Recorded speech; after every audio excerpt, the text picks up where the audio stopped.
шестеренка от скутера от 125-150 кубового. Храповик стартера, назовем, не знаю, как она правильно называется. В магазине ее не нашел, нету в продаже. Вот эти зубья, значит, изношены с этой стороны. С этой стороны нормальные. Нашел выход положения.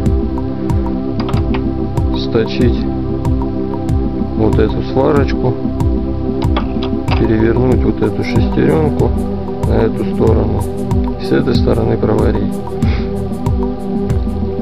Так как зубья были источены, кикстартер не цеплял коленчатый вал, не заходил в зацепление, невозможно было завести. Сейчас будем переделывать. Болгарка у меня. Будем точить вот эту часть.